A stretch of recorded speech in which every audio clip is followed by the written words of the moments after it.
শেষ জামানার কিছু ফিতনার কথা আমি আজকে আপনাদের সামনে তুলে ধরব, যেই ফিতনাগুলো বর্তমানে আমাদের চোখের সামনে পরিদৃশ্যমান। এই ফিতনা থেকে নিজেদেরকে বাঁচিয়ে রাখা এটা আমাদের ইমানি দায়িত্ব। দেখি এই সংক্ষিপ্ত সময়ে আমরা কয়টি ফিতনা নিয়ে কথা বলতে পারি।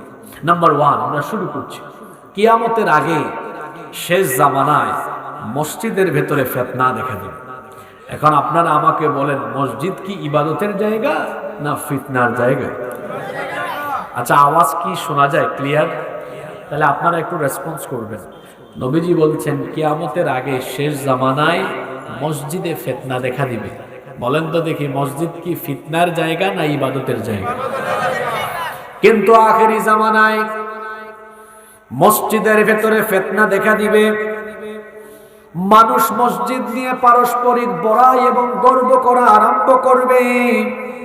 আল্লাহর নবী বলেছেন, লা তাকুমুস সাআহ হাত্তা ইয়াতাবাহান নাসু ফিল মাসাজিদ। আল্লাহর নবী বলেছেন, ততদিন পর্যন্ত কিয়ামত হবে না যতদিন না মানুষ মসজিদ নিয়ে পরস্পরের সাথে গর্ব না করে, বড়াই না করে। অর্থাৎ শেষ জামানায় মানুষ মসজিদ নিয়ে বড়াই করবে, মসজিদ নিয়ে গর্ব করবে। তাকিয়ে দেখুন আমার সমাজের দিকে, এক এলাকার মানুষ আজকে আরেক এলাকার মানুষের সাথে মসজিদ নিয়ে বড়াই করে। কেউ যদি মসজিদ নির্মাণ করে 1 কোটি টাকায়, তার এক লোক মসজিদ বানায় বলে আমরা 2 কোটি টাকা দিয়ে মসজিদ বানিয়েছি। মসজিদ নিয়ে প্রতিযোগিতা চলছে, বড়াই চলছে। আপনারা বলতে পারেন, হুজুর মসজিদকে সুন্দর করা এটা কি খারাপ কাজ নাকি? মোটেও খারাপ কাজ নয়। মসজিদ সুন্দর করা এটা অবশ্যই ভালো কাজ। কিন্তু আল্লাহ নবী বলেছেন, ইয়াতি আলান নাসি জামান, খুব শীঘ্রই মানুষের উপরে এমন এক জামানার অবতারণা ঘটবে, লা ইয়াবকা মিনাল ইসলামি ইল্লা ইসমুহু, ইসলাম শুধু নামে থাকবে, ইসলামের কোনো বৈশিষ্ট্য, ইসলামের কোনো আমল সমাজে থাকবে না। ওয়ালা ইয়াবকা মিনাল কুরআনি ইল্লা রাসমুহু, কোরআন শুধু কোরআনের পাতায় থাকবে, কোরআনের কোনো আমল সমাজে থাকবে না। মাসাজিদুহুম আমিরা, মসজিদগুলো চাকচিক্যময় হয়ে যাবে। মসজিদগুলো দেখলে বড় চাকচিক্যময় আর সুন্দর দেখাবে। ওয়াহিয়া খারাবুম মিনাল হুদা, কিন্তু প্রকৃত অর্থে মসজিদগুলো হেদায়াত শূন্য হয়ে যাবে। আজকে আমাদের মসজিদগুলো সুন্দর হয়েছে, কিন্তু ব্যবস্থাপনা থেকে নিয়ে শুরু করে মসজিদের ভেতরের সবকিছু আজকে অসুন্দর হয়ে গিয়েছে। কেমনে অসুন্দর হয়ে গিয়েছে শুনেন। আল্লাহ নবী বলেছেন, ইন্না মিন আলামাতিস সাআহ, নিশ্চয়ই কিয়ামতের একটা আলামত হলো উলুউন আহলুল ফিসক ফিল মাসাজিদ, মসজিদগুলোর ভেতরে পাপাচারীদের, ফাসিকদের গলার আওয়াজ বড় হয়ে যাবে। আল্লাহর নবীর হাদিস আপনি আপনার সমাজে মসজিদের দিকে মিলায় দেখেন, মসজিদ হয়েছে কোটি টাকার, কোটি কোটি টাকার মসজিদের ভেতরে ইমাম সাহেবের গলার আওয়াজের চাইতে সুদখোর, ঘুষখোর, হারামখোর সভাপতি সেক্রেটারির গলার আওয়াজ ইমামের গলার আওয়াজের চাইতে বড়। আমাদের মসজিদগুলো হয়েছে সুন্দর, ভাই কুতকুত কুতকুত কুতকুত বন্ধ করে দেন, একটু ফ্রেশ আওয়াজ দেন। সাউন্ড কোয়ালিটি খুব সুবিধা না, একটু কয়েক মিনিট কথা বলবো, নাড়াচাড়া করেন না। মনোযোগ আছে তো আপনাদের? মসজিদ হবে সুন্দর, কিন্তু ব্যবস্থাপনা হবে অসুন্দর। আজ আপনি দেখেন আমার সমাজের মসজিদগুলোর দিকে তাকিয়ে, বেশিরভাগ মসজিদের পরিচালনা কমিটিতে যারা আছে, বেশিরভাগ জায়গায় দেখবেন হয় এরা সুদখোর, ঘুষখোর, হারামখোর, চাঁদাবাজ, টেন্ডারবাজ। কারণ আমরা আমাদের মসজিদের কমিটিতে যখন সভাপতি, সেক্রেটারি, ক্যাশিয়ার বানাই, তাকওয়ার পরহেজগারিতা দেখে বানাই না।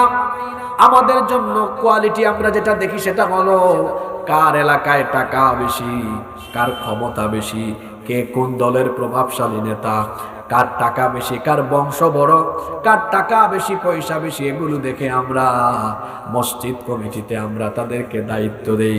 অথচ আল্লাহ তাআলা বলেছেন, মসজিদের ব্যবস্থাপনায় থাকবে তারা সবচাইতে তাকওয়াবান আর পরহেজগার মানুষ হলো যারা। আমাদের মসজিদগুলোতে কি পরহেজগাররা আছে? নাই। ওখানে বেশিরভাগ জায়গায় দেখবেন চোর, বাটপার, ডাকাত, দুর্নীতিবাজ, টেন্ডারবাজ, হারামখোর, এরা মসজিদের কমিটিতে আছে বলে ওই মসজিদের মিম্বর থেকে হকের আওয়াজ উচ্চারিত হয় না। আর যারা ইমাম সাহেব আছেন, চোর বাটপাটদের ভয়ে যারা কথা বলতে পারেন না, আমি বিনয়ের সাথে বলবো আপনি ইমামতির চাকরি ছাড়েন। কে বলছে আপনাকে ইমামতি করতে? আপনার শরীরে তো শক্তি আছে, ওই অটো চালান, মাসে 20,000 টাকা কামাইতে পারবেন, কমপক্ষে 20,000। জিজ্ঞেস করেন অটো ড্রাইভারকে, ডেইলি 500 টাকা করে থাকলেও তো 15,000। আপনাকে তো ওরা 5,000 টাকা দেয়। এই 5,000 টাকার ভয়ে সত্য কথা বলতে পারেন না। আপনি শরীরে শক্তি আছে, ব্যবসা করেন, মাটি কেটে ভাত খান, অথবা আপনি অটো চালান। যদি বলেন না হুজুর আমি তো টাকার দিকে তাকিয়ে মসজিদে ইমামতি করি না, আচ্ছা তাই? যদি দ্বীনি অনুভূতি নিয়ে মসজিদে থাকেন তাহলে আপনি কেন হক কথা বলতে পারেন না? যে ব্যক্তি হক কথা কমিটির ভয়ে বলতে পারে না, ও আসলে দ্বীনি অনুভূতি নিয়ে নয়, ও আসলে রিজিকের ভয়ে সত্য কথা বলতে পারে না। মহিলা, আপনি সত্য কথা বললে চাকরি একটা যাবে, 2টা যাবে, 3টা যাবে, যতটা যাবে যাক। আমার কোয়ালিটি থাকলে গোটা পৃথিবীর মানুষ আমার পিছে পিছে ঘুরবে। আমি কেন সভাপতি সেক্রেটারির পেছনে ঘুরবো? যে সভাপতি সাহেব, সম্মানিত সভাপতি সাহেব, আপনি যেমনে বলবেন এমনে হবে। আত্মসম্মান বাড়ান, ব্যক্তিত্ব বাড়ান। আপনার ব্যক্তিত্ব থাকলে, আপনার কোয়ালিটি থাকলে আল্লাহ আপনাকে অনেক বড় বানায় দিবেন। আপনি কারো পিছে ঘোরা লাগবে না, মানুষই আপনার পিছনে ঘুরঘুর ঘুরঘুর ঘুরঘুর করবে। মসজিদ থেকে ফিতনা আরম্ভ হবে। আজ আমাদের মসজিদগুলো ফিতনার জায়গা হয়ে গিয়েছে। মসজিদের ব্যবস্থাপনা অসুন্দর, শুধু ব্যবস্থাপনা নয়, মসজিদের ভেতরের চিত্র পর্যন্ত অসুন্দর। কিরকম? মাসাজিদুহুম আমিরা, মসজিদ বড় চাকচিক্যময়। ওয়াহিয়া খারাবুম মিনাল হুদা, এগুলো হেদায়েত শূন্য। আজান হয়, মুসল্লি। আমাদের মসজিদগুলো এখন পাকা সুন্দর মসজিদ। আল্লাহ নবীর মসজিদ ছিল কাঁচা, উপরে ছিল খেজুর পাতার ছাউনি, নিচে কোনো দামি টাইলস ছিল না, দামি কোনো কার্পেট ছিল না। আল্লাহর নবীর মসজিদ ছিল কাঁচা, কিন্তু মুসল্লি ছিল পাকা। আর আমাদের মসজিদ হয়ে গিয়েছে এখন পাকা, কিন্তু আফসোসের ব্যাপার হলো মুসল্লির অভাবে আমাদের মসজিদ থাকে ফাঁকা। মসজিদ আছে, মুসল্লি। ওয়াজ মাহফিল হলে মানুষের জায়গা হয় না, কিন্তু আজান হলে মসজিদের প্রথম কাতার পূরণ করা যায় না। এটা হলো আমার সমাজের বাস্তব চিত্র। ওয়াজ শোনা হলো নফল, আর নামাজ আদায় করা হলো, আরো জোরে বলেন, আরো জোরে বলেন। আমাদের সবচাইতে বড় দুশমনের নাম হলো ইবলিস, শয়তান। তাকে আল্লাহ জান্নাত থেকে বের করে দিয়েছেন কি না দেওয়ার কারণে? জোরে বলেন। কয়টা সাজদা দেয় নাই? একটা সাজদা দেয় নাই। এজন্য আল্লাহ তাকে জান্নাত থেকে বের করে দিয়েছেন। হিসাব করে বলেন তো, প্রতিদিন আমাদের জন্য যে 5 ওয়াক্ত নামাজ দেওয়া হয়েছে, শুধু ফরজ নামাজের সাজদার সংখ্যা মোট কয়টা? 17 রাকাত। আর প্রতি রাকাতে দুইটা করে সাজদা, 17 দ্বিগুণে। ইবলিস একটা দেয় নাই, একটা না দিয়া জান্নাত থেকে আউট। আর আমরা ডেইলি 34টা দেই না, তারপর জান্নাতে যাওয়ার আশা করে বসে আছি। জান্নাত আপনার নানার বাড়ি তো, জান্নাত আপনার নানার বাড়ি তো। একটা সাজদা না দেওয়ার কারণে আল্লাহ তাকে জান্নাত থেকে আউট করে দিয়েছেন। সে যখন জান্নাত থেকে বের হয়েছে তখন সে ওয়াদা করেছে যে আদমকে সাজদা না দেওয়ার কারণে তুমি আমাকে জান্নাত থেকে বের করে দিয়েছো। হে আল্লাহ, এই আদম এবং তার বংশধরদেরকে তোমার দ্বীনের পথে চলতে বাধা দেওয়া, এটাই হবে আমার প্রধান এবং প্রথম কাজ। যেহেতু সে সাজদা না দেওয়ার কারণে জান্নাত থেকে বের হয়েছে, তার প্রধান লক্ষ্য হলো, প্রধান টার্গেট হলো আপনাদেরকে সাজদা থেকে দূরে সরাইয়া রাখা। এই জন্য হাদিস শরীফে এসেছে, ইবলিস কখন হাসে আর কখন কাঁদে।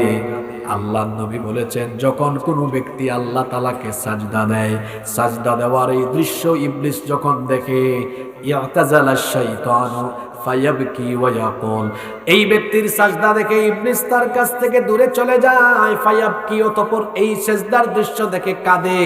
কান্না করে ওয়ায়াকুল এবং বলতে থাকে উমির ইবনু আদম বিসসুজুদ, আদম সন্তানকে সাজদা দেওয়ার আদেশ দেওয়া হয়েছে। ফাসাজাদা ফালাহুল জান্নাহ, অতঃপর সে আল্লাহকে সাজদা দিয়ে তার জন্য জান্নাত হাসিল করে ফেলেছে। ওয়া উমিরতু বিসসুজুদ, আমাকেও সাজদার হুকুম দেওয়া হয়েছিল। ফাআবাইতু, আমি সেটা অমান্য করেছি। ফালিন্নার, অতঃপর আমার জন্য জাহান্নাম অবধারিত হয়ে গিয়েছে। এই হাদিস আমাদেরকে যে বার্তা দিচ্ছে তা হলো এই, মানুষ যখন সাজদা দেয়, সাজদার দৃশ্য দেখলে ইবলিস কাঁদে, ইবলিস কান্না করে। আর আমরা যখন সাজদা দেই না, নামাজে যাই না, আমাদেরকে দেখে ইবলিস তখন হাসে। কথা বুঝে থাকলে বলেন তো, আমরা নামাজে গেলে শয়তান হাসে না কাঁদে? আরো জোরে বলেন, হাসে না কাঁদে? আর আমরা নামাজে না গেলে শয়তান, মাশাআল্লাহ, খুব ভালো মনোযোগী আছেন আপনারা। নাও টেক ইউর ডিসিশন, এখন আপনারা সিদ্ধান্ত নিয়ে যান।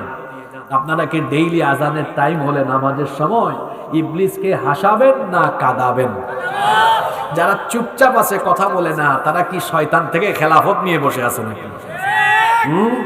তা আওয়াজ বের হয় না কেন মুখ দিয়ে? এটা তালা লেগে গেল কেন? নামাজের টাইমে ইবলিসকে আমরা হাসাবো না কাঁদাবো? পুরুষ মানুষের মতো কথা বলেন, হাসাবো না কাঁদাবো? আরো জোরে, হাসাবো না কাঁদাবো? নামাজ ছাইরা দিয়া তাহলে নামাজ আদায় করবেন তো? হাত উঠলো না কাদের? মাশাআল্লাহ, হাত নামান। আল্লাহ সবাইকে কবুল করে। শুধু কি নামাজে যাব নাকি নামাজের হকও আদায় করব? কিভাবে? খুশু খুদু এর সাথে নামাজ আদায় করব, জামাতে পড়ব ইনশাআল্লাহ। তাহলে কিয়ামতের আগে শেষ জামানায় ফিতনা কোথায় আরম্ভ হবে? আমরা মসজিদকে ফিতনার জায়গায় পরিণত করব না, বরং মসজিদ, আমাদের সমাজের মসজিদকে আমরা সম্প্রীতির জায়গায়, আমরা আমাদের মসজিদগুলোকে হেদায়াতের জায়গা হিসেবে পরিণত করব ইনশাআল্লাহ।